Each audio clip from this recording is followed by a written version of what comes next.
they begin financing Woodrow Wilson as the Democratic nominee.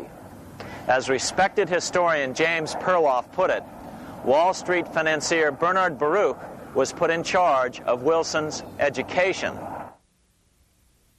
Baruch brought Wilson to the Democratic Party headquarters in New York in 1912, leading him like one would a poodle on a string.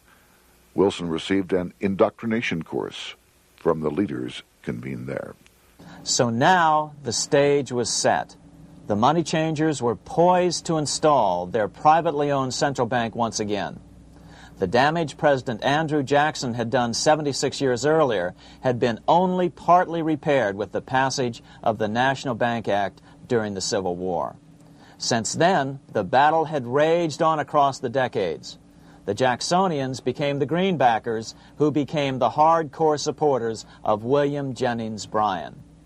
With Bryan leading the charge, these opponents of the money changers, ignorant of Baruch's tutelage, now threw themselves behind Democrat Woodrow Wilson.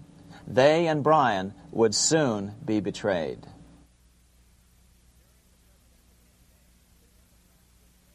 During the presidential campaign, the Democrats were careful to pretend to oppose the Aldrich bill. As Representative Lewis McFadden, himself a Democrat, as well as chairman of the House Banking and Currency Committee, explained it 20 years after the fact. The Aldrich bill was condemned in the platform. When Woodrow Wilson was nominated, the men who ruled the Democratic Party promised the people that if they were returned to power, there would be no central bank established here while they held the reins of government.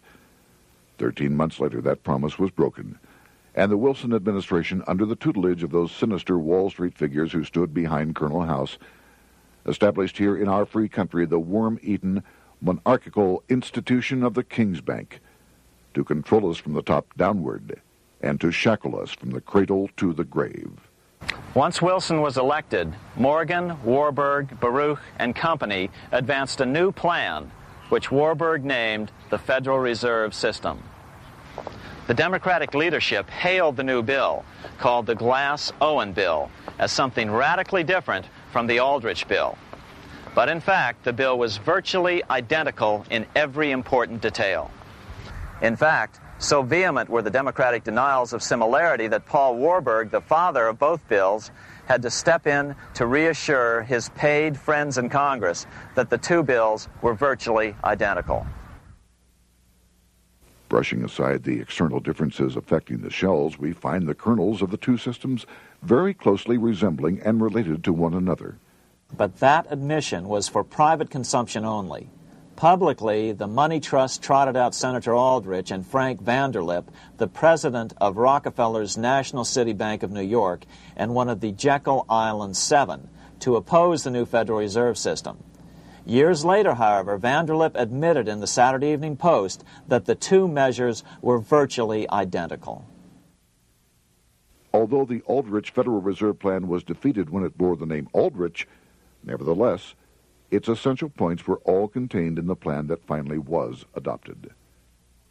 As Congress neared a vote, they called Ohio attorney Alfred Crozier to testify. Crozier noted the similarities between the Aldrich bill and the Glass-Owen bill. The bill grants just what Wall Street and the big banks for 25 years have been striving for: private instead of public control of currency. It, the Glass-Owen bill, does this as completely as the Aldrich bill. Both measures rob the government and the people of all effective control over the public's money, and vest in the banks exclusively the dangerous power to make money among the people scarce or plenty. During the debate on the measure, senators complained that the big banks were using their financial muscle to influence the outcome. "There are bankers in this country who are enemies of the public welfare," said one senator. What an understatement. Despite the charges of deceit and corruption, the bill was finally snuck through the Senate on December 22, 1913, after most senators had left town for the holidays, after having been assured by the leadership that nothing would be done until long after the Christmas recess. On the day the bill was passed, Congressman Lindbergh prophetically warned his countrymen that this act establishes the most gigantic trust on earth, When the President signs this bill, the invisible government by the monetary power will be legalized. The people may not know it immediately, but the day of reckoning is only a few years removed. The worst legislative crime of the ages is perpetrated by this banking bill. On top of all this, only weeks earlier, Congress had finally passed a bill legalizing income tax. Why was the income tax law important? Because bankers finally had in place a system which would run up a virtually unlimited federal debt. How would the interest on this debt be repaid? Never mind the principal. Remember, a privately owned central bank creates the principal out of nothing. The federal government was small then. Up to then, it had subsisted merely on tariffs and excise taxes. No, just as with the Bank of England, the interest payments had to be guaranteed by direct taxation of the people. The money changers knew that if they had to rely on contributions from the states, eventually the individual state legislatures would revolt and either refuse to pay the interest on their own money or at least bring political pressure to bear to keep the debt small. It is interesting to note that in 1895, the Supreme Court had found a similar income tax law to be unconstitutional. The Supreme Court even found a corporate income tax law unconstitutional in 1909. As a result, Senator Aldrich hustled a bill for a constitutional amendment allowing income tax through the Congress. The proposed 16th Amendment to the Constitution was then sent to the state legislatures for approval. But some critics claim that the 16th Amendment was never ratified by the necessary 3/4 of the states. In other words, the 16th Amendment may not be legal. But the money changers were in no mood to debate the fine points. By October of 1913, Senator Aldrich had hustled the income tax bill through Congress. Without the power to tax the people directly and bypass the states, the Federal Reserve Bill would be far less useful to those who wanted to drive America deeply into their debt. A year after the passage of the Federal Reserve Bill, Congressman Lindbergh explained how the Fed created what we have come to call the business cycle and how they use it to their advantage. To cause high prices, all the Federal Reserve Board will do will be to lower the rediscount rate, producing an expansion of credit and a rising stock market. Then, when businessmen are adjusted to these conditions, it can check prosperity in mid-career by arbitrarily raising the rate of interest. It can cause the pendulum of a rising and falling market to swing gently back and forth by slight changes in the discount rate, or cause violent fluctuations by a greater rate variation. And in either case, it will possess inside information as to financial conditions and advanced knowledge of the coming change, either up or down.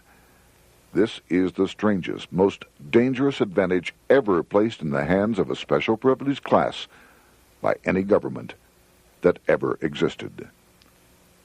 The system is private, conducted for the sole purpose of obtaining the greatest possible profits from the use of other people's money. They know in advance when to create panics to their advantage. They also know when to stop panic. Inflation and deflation work equally well for them when they control finance. Congressman Lindbergh was correct on all points. What he didn't realize was that most European nations had already fallen prey to the central bankers decades or centuries earlier. But he also mentions the interesting fact that only 1 year later, the Fed had cornered the market in gold. This is how he put it, quote, "Already, the Federal Reserve banks have cornered the gold and gold certificates," close quote. But Congressman Lindbergh was not the only critic of the Fed. Congressman Lewis McFadden, the chairman of the House Banking and Currency Committee from 1920 to 1931, remarked that the Federal Reserve Act brought about a superstate controlled by international bankers and international industrialists acting together to enslave the world for their own pleasure. Notice how McFadden saw the international character of the stockholders of the Federal Reserve. Another chairman of the House Banking and Currency Committee in the 1960s, Wright Patman from Texas, put it this way. In the United States today, we have in effect two governments. We have the duly constituted government, then we have an independent, uncontrolled, and uncoordinated government in the Federal Reserve System, operating the money powers which are reserved to Congress by the Constitution. Even the inventor of the electric light, Thomas Edison, joined the fray in criticizing the system of the Federal Reserve. If our nation can issue a dollar bond, it can issue a dollar bill. The element that makes the bond good makes the bill good also. The difference between the bond and the bill is the bond lets money brokers collect twice the amount of the bond and an additional 20%, whereas the currency pays nobody but those who contribute directly in some useful way. It is absurd to say that our country can issue $30 million in bonds and not $30 million in currency. Both are promises to pay. But one promise fattens the usurers, and the other helps the people. 3 years after the passage of the Federal Reserve Act, even President Wilson began to have second thoughts about what had been unleashed during his first term in office. We have come to be one of the worst ruled, one of the most completely controlled governments in the civilized world, no longer a government of free opinion, no longer a government by a vote of the majority, but a government by the opinion and duress of a small group of dominant men. Some of the biggest men in the United States in the field of commerce and manufacture are afraid of something. They know that there is a power somewhere so organized, so subtle, so watchful, so interlocked, so complete, so pervasive, that they had better not speak above their breath when they speak in condemnation of it. Before his death in 1924, President Wilson realized the full extent of the damage he had done to America when he confessed, "I have unwittingly ruined my government." So finally, the money changers, those who profit by manipulating the amount of money in circulation, had their privately owned central bank installed again in America. The major newspapers, which they also owned, hailed passage of the Federal Reserve Act of 1913, telling the public that now depressions could be scientifically prevented. The fact of the matter was that now depressions could be scientifically created. Power was now centralized to a tremendous extent. Now it was time for a war, a really big war. In fact, the First World War. Of course, to the central bankers, the political issues of war don't matter nearly as much as the profit potential, and nothing creates debts like warfare. England was the best example at that time. During the 119-year period between the founding of the Bank of England and Napoleon's defeat at Waterloo, England had been at war for 56 years, and much of the remaining time she'd been preparing for war. In World War I, the German Rothschilds loaned money to the Germans, the British Rothschilds loaned money to the British, and the French Rothschilds loaned money to the French. In America, J.P.morgan was the sales agent for war materials to both the British and the French. In fact, 6 months into the war, Morgan became the largest consumer on earth, spending $10 million a day. His offices here at 23 Wall Street were mobbed by brokers and salesmen trying to cut a deal. In fact, it got so bad that the bank had to post guards at every door and at the partners' homes as well. Many other New York bankers made out as well from the war. President Wilson appointed Bernard Baruch to head the War Industries Board. According to historian James Perloff, both Baruch and the Rockefellers profited by some $200 million during the war. But profits were not the only motive. There was also revenge. The money changers never forgave the czars for their support of Lincoln during the Civil War. Also, Russia was the last major European nation to refuse to give in to the privately owned central bank scheme.